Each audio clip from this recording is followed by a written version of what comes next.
안녕하세요. 건강한 의사 박소연 원장입니다. 오늘은 많은 분들이 조금 걱정을 하시는 치매에 대해서 조금 얘기를 해볼까 합니다.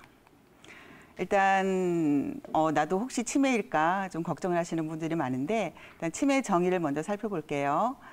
치매라는 것은 그러니까 뇌의 병변이 점점 진행이 됨에 따라서 뇌 인지 기능이 점점 손상이 됩니다. 그러면서 기억력이 떨어진다거나 지적 능력이 저하되던 어떤 임상적 증후군을 말을 하는데요. 일단 그 치매의 원인은 아직까지 정확히 밝혀지지는 않지만 일단 첫 번째 제일 많은 한 50~60% 정도가 알츠하이머라는 병으로 인해서 생기는 치매가 많고요. 그다음에 두 번째는 혈관성 치매인데 혈관성 치매라는 것은 소위 말하는 중풍, 뇌경색이나 뇌출혈 또는 고혈압, 동맥경화증 같은 것이 뇌혈관에 좀 영향을 미쳐서 뇌혈관이 좁아진다거나 아니면 막혀서 발생하는 치매를 말을 하고요. 그다음에 또 다른 원인으로서 젊어서 알코올을 너무 많이 섭취를 했거나 아니면은 뭐 약물 중독에 의해서 중독성 치매가 있고요. 아니면 뇌 종양에 의해서도 발생을 하는 경우가 있고, 그다음에 당뇨 등의 대사성 질환으로 혈관에 좀 영향을 미쳐서 나타나는 경우도 종종 있는데 그 경우는 한 1~20% 정도 해당이 되죠.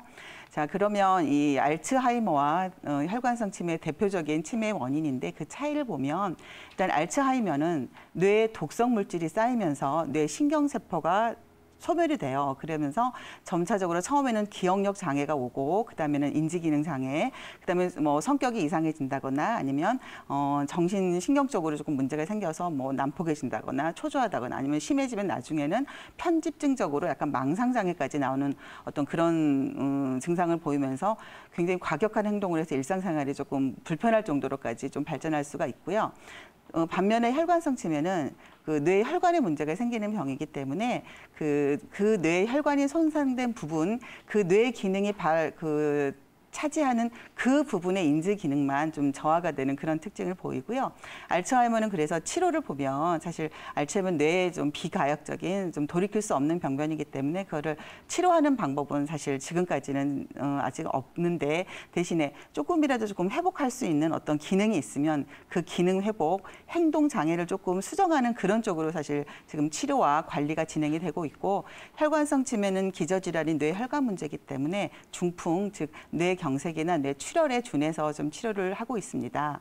자, 그러면 이제 치매 증상에 대해서 조금 자세히 살펴보겠는데 일단 사람들이 나이가 들수록 건망증이 심해지죠. 요즘에는 이제 젊은 사람들도 건망증이 좀 많아지는데 건망증과 치매에 의한 기억력 장애의 차이는 뭐냐면 내가 기억을 잃고 있는 사실을 인지를 하느냐 못하느냐 그 차이예요. 건망증은 내가 뭐를 생각을 못하고 뭐를 잊어버리는지 아는 거고, 치매는 본인이 뭐를 모르는지를 그거를 판단을 못하는 게 그 차이가 있는데, 일단 처음에 치매 초기에는 오래된 기억보다는 최근의 기억을 잃어버리는 그런 증상을 보이고 점점 진행이 되면서 오래된 기억까지도 점점 잃게 되죠. 그다음에 이제 두 번째로 치매 진단할 때 첫 번째 문제가 오늘이 몇 월 며칠이고 계절은 어떻게 되고 여기가 어디죠라고 물어보거든요. 시간과 장소를 잘 몰라요. 그래서 길들을 많이 잃어버리시죠. 그다음에 계산 능력 장애를 그다음에 보이는데 이 계산 능력은 특히 더하기나 곱하기 같은 거는 그래도 끝까지 좀 능력이 남아 있는데 치매 진단을 할 때 빼기를 얼마나 못하는지를 체크를 해요. 그래서 뭐 100 빼기 7, 그다음에 7을 계속 빼보면 그게 좀 문제가 있어서 계산 능력이 장애가 되니까 나중에는 전혀 이제 무슨 슈퍼 가서 계산한다거나 그게 좀 안 되죠. 그다음에 이제 단어 선택이 좀 안 되기 때문에 이게 건망증하고도 관계가 있어 단어가 생각이 안 나요. 그러다 보면 점점 일상적인 대화도 조금 어렵게 되고요.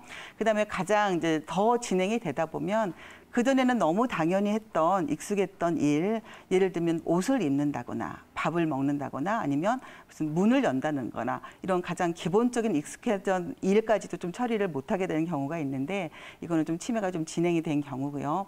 지금까지는 어떤 인지장애나 이런 것으로 나오는 좀 증상이었고, 그다음에 두 번째 좀 정서적인 문제도 당연히 생겨요. 그래서 정서적인 문제 처음에는 뭐 약간 우울하고 뭐 초조하고 이런 증상이 보이는데 일단 노인분들이 약간 우울 상황을 보이고 점점 말수가 줄어든다거나 조금 그렇게 되면은 혹시 치매가 아닌지 조금 체크를 해보실 필요가 있고요. 그게 조금 더 심해지면 본인이 컨트롤이 안 되다 보니까 뭐 이렇게 밤낮 수면의 어떤 그런 시간도 본인이 이렇게 조절을 못 하시게 되고 더 심해지면 일단 망상이나 환각이나 이런 증상까지 나오게 돼서 일상생활에 전혀 조금 힘들게 되는 상황까지 이르게 되죠.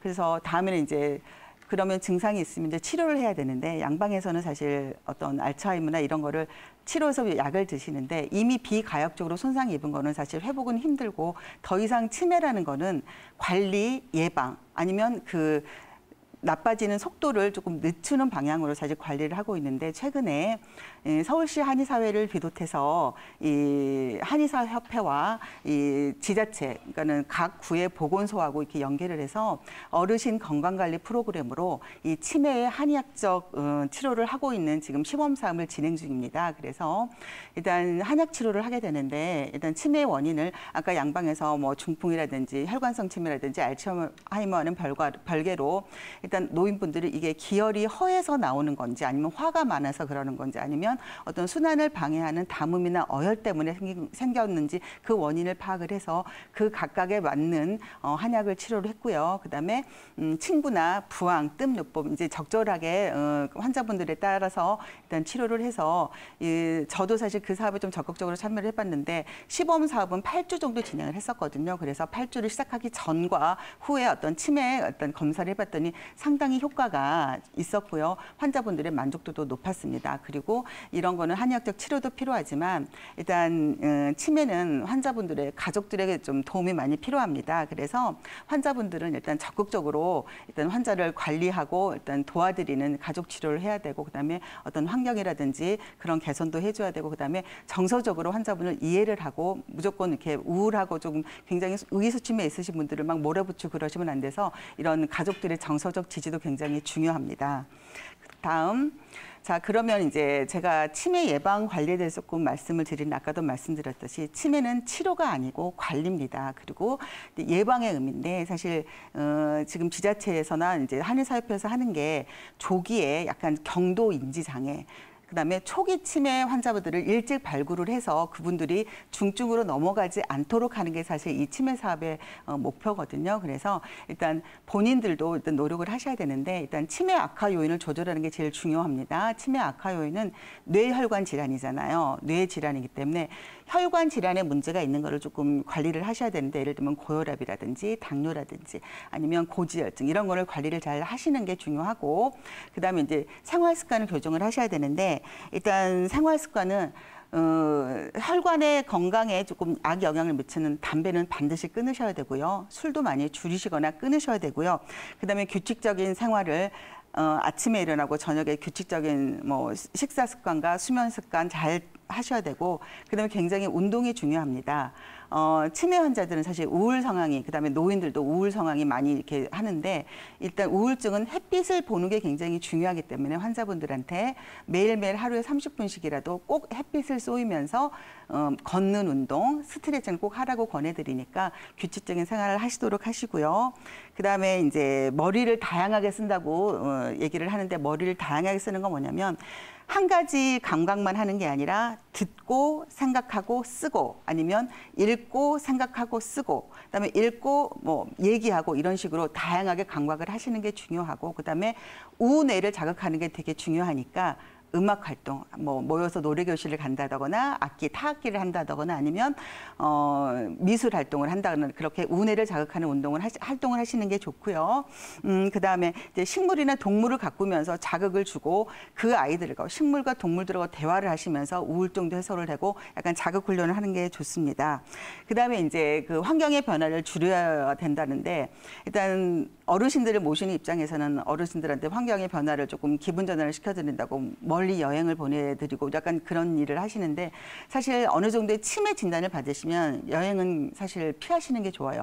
급격한 환경 변화가 굉장히 스트레스로 작용을 해서 치매를 악화시킬 수가 있거든요. 그래서 사회활동을 굉장히 열심히 하시던 남자분들이 은퇴를 하시고 나서 갑자기 우울증과 치매로 이렇게 악화되시는 분들이 이런 환경의 변화가 너무 심하기 때문에 그러시거든요. 그래서 여행이라든지 장기 여행이라든지 아니면 이사를 한다거나 그런 거는 굉장히 치매 치매 환자들한테는 좋지가 않기 때문에 그런 거는 조금 주의를 하셔야 됩니다. 그래서 다양하게 치매는 환자 본인도 관리를 하셔야 되고 옆에서 가족들도 도와주셔야 되고 그다음에 일단 한의학적으로 접근을 하셔서 조금 종합적으로 예방과 관리를 하면 중증으로 치매로 가지 않는 그런 방법이 되고요. 최대한 그 진행 속도를 늦추는 의미가 있습니다. 그래서 건강하게 치매가 걸리지 않고 건강한 노년을 맞이할 수 있도록 잘 신경을 쓰셨으면 좋겠습니다. 이상 건강한 의사 박소연이었습니다.